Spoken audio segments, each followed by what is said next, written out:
When Isaac was old and his eyes were dim so that he could not see, he called Esau, his elder son, and said to him, "My son?" He said to him, "Here I am." He said, "See now, I am old. I don't know the day of my death. Now therefore, please take your weapons, your quiver and your bow, and go out to the field and give me venison. Make me savory food, such as I love, and bring it to me, that I may eat, and that my soul may bless you before I die." Rebekah heard when Isaac spoke to Esau his son. Esau went to the field to hunt for venison, and to bring it. Rebekah spoke to Jacob her son, saying, "Behold, I heard your father speak to Esau your brother, saying, Bring me venison, and make me savory food, that I may eat, and bless you before Yahweh before my death. Now therefore, my son, obey my voice according to that which I command you. Go now to the flock, and get me 2 young goats from there. I will make them savory food for your father, such as he loves. You shall bring it to your father, that he may eat, so that he may bless you before his death." Jacob said to Rebekah his mother, "Behold, Esau my brother is a hairy man, and I am a smooth man. What if my father touches me? I will seem to him as a deceiver, and I would bring a curse on myself, and not a blessing." His mother said to him, "Let your curse be on me, my son. Only obey my voice, and go get them for me." He went and got them, and brought them to his mother. His mother made savory food, such as his father loved. Rebekah took the good clothes of Esau her elder son, which were with her in the house, and put them on Jacob, her younger son. She put the skins of the young goats on his hands, and on the smooth of his neck. She gave the savory food and the bread, which she had prepared, into the hand of her son Jacob. He came to his father and said, "My father?" He said, "Here I am." "Who are you, my son?" Jacob said to his father, "I am Esau, your firstborn. I have done what you asked me to do. Please arise, sit, and eat of my venison, that your soul may bless me." Isaac said to his son, "How is it that you have found it so quickly, my son?" He said, "Because Yahweh your God gave me success." Isaac said to Jacob, "Please come near, that I may feel you, my son, whether you are really my son Esau or not." Jacob went near to Isaac his father. He felt him and said, "The voice is Jacob's voice, but the hands are the hands of Esau." He didn't recognize him, because his hands were hairy, like his brother Esau's hands. So he blessed him. He said, "Are you really my son Esau?" He said, "I am." He said, "Bring it near to me, and I will eat of my son's venison, that my soul may bless you." He brought it near to him, and he ate. He brought him wine, and he drank. His father Isaac said to him, "Come near now and kiss me, my son." He came near and kissed him. He smelled the smell of his clothing, and blessed him, and said, "Behold, the smell of my son is as the smell of a field which Yahweh has blessed. God give you the dew of the sky, of the fatness of the earth, and plenty of grain and new wine. Let peoples serve you, and nations bow down to you. Be lord over your brothers. Let your mother's sons bow down to you. Cursed be everyone who curses you. Blessed be everyone who blesses you." As soon as Isaac had finished blessing Jacob, and Jacob had just gone out from the presence of Isaac his father, Esau his brother came in from his hunting. He also made savory food, and brought it in to his father. He said to his father, "Let my father arise, and eat of his son's venison, that your soul may bless me." Isaac his father said to him, "Who are you?" He said, "I am your son, your firstborn, Esau." Isaac trembled violently and said, "Who, then, is he who has taken venison, and brought it to me, and I have eaten of all before you came, and have blessed him? Yes, he will be blessed." When Esau heard the words of his father, he cried with an exceedingly great and bitter cry, and said to his father, "Bless me, even me also, my father."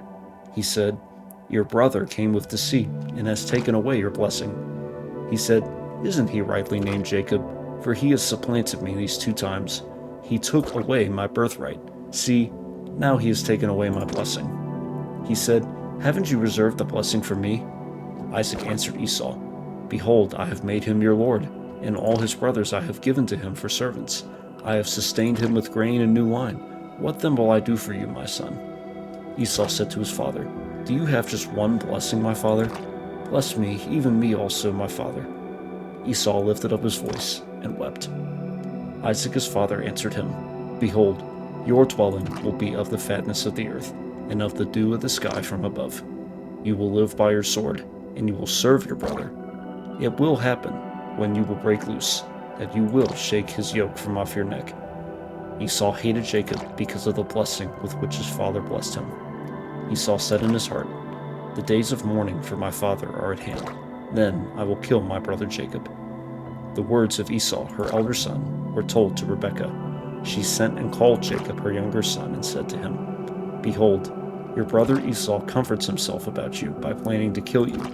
Now therefore, my son, obey my voice. Arise, flee to Laban my brother in Haran. Stay with him a few days, until your brother's fury turns away, until your brother's anger turns away from you, and he forgets what you have done to him. Then I will send and get you from there. Why should I be bereaved of you both in one day?" Rebekah said to Isaac, "I am weary of my life, because of the daughters of Heth. If Jacob takes a wife of the daughters of Heth, such as these of the daughters of the land, what good will my life do me?"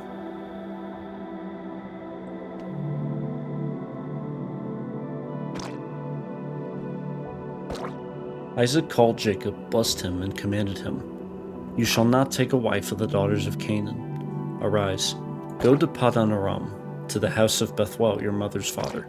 Take a wife from there from the daughters of Laban your mother's brother.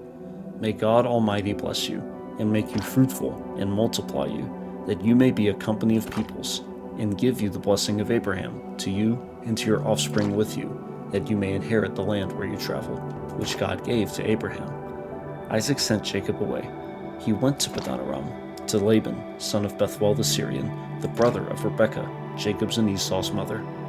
Now Esau saw that Isaac had blessed Jacob and sent him away to Paddan Aram, to take him a wife from there, and that as he blessed him, he gave him a command, saying, "You shall not take a wife of the daughters of Canaan," and that Jacob obeyed his father and his mother, and was gone to Paddan Aram.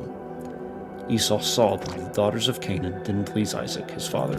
So Esau went to Ishmael, and took, in addition to the wives that he had, Mahalath, the daughter of Ishmael, Abraham's son, the sister of Nebaioth, to be his wife. Jacob went out from Beersheba, and went toward Haran. He came to a certain place, and stayed there all night, because the sun had set. He took one of the stones of the place, and put it under his head, and lay down in that place to sleep. He dreamed and saw a stairway set upon the earth, and its top reached to heaven. Behold, the angels of God were ascending and descending on it. Behold, Yahweh stood above it and said, "I am Yahweh, the God of Abraham your father, and the God of Isaac. I will give the land you lie on to you and to your offspring. Your offspring will be as the dust of the earth, and you will spread abroad to the west and to the east, and to the north and to the south. In you and in your offspring all the families of the earth will be blessed. Behold, I am with you, and will keep you wherever you go, and will bring you again into this land. For I will not leave you until I have done that which I have spoken of to you." Jacob awakened out of his sleep, and he said, "Surely Yahweh is in this place, and I didn't know it." He was afraid, and said, "How awesome this place is! This is none other than God's house, and this is the gate of heaven." Jacob rose up early in the morning, and took the stone that he had put under his head, and set it up for a pillar, and poured oil on its top. He called the name of that place Bethel, but the name of the city was Luz at the first. Jacob vowed a vow, saying, "If God will be with me, and will keep me in this way that I go, and will give me bread to eat and clothing to put on, so that I come again to my father's house in peace, and Yahweh will be my God, then this stone, which I have set up for a pillar, will be God's house. Of all that you will give me, I will surely give a tenth to you."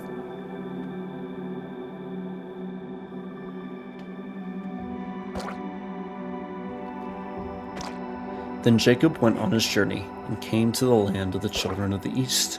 He looked and saw a well in the field, and saw 3 flocks of sheep lying there by it. For out of that well they watered the flocks. The stone on the well's mouth was large.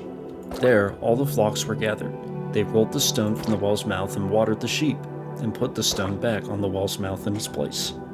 Jacob said to them, "My relatives, where are you from?" They said, "We are from Haran." He said to them, "Do you know Laban, the son of Nahor?"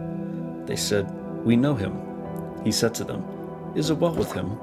They said, "It is well. See, Rachel, his daughter, is coming with the sheep." He said, "Behold, it is still the middle of the day. not time to gather the livestock together? Water the sheep and go and feed them." They said, "We can't until all the flocks are gathered together and they roll the stone from the well's mouth. Then we will water the sheep." While he was speaking with them, Rachel came with her father's sheep, for she kept them. When Jacob saw Rachel the daughter of Laban, his mother's brother, and the sheep of Laban, his mother's brother, Jacob went near and rolled the stone from the well's mouth and watered the flock of Laban, his mother's brother. Jacob kissed Rachel and lifted up his voice and wept.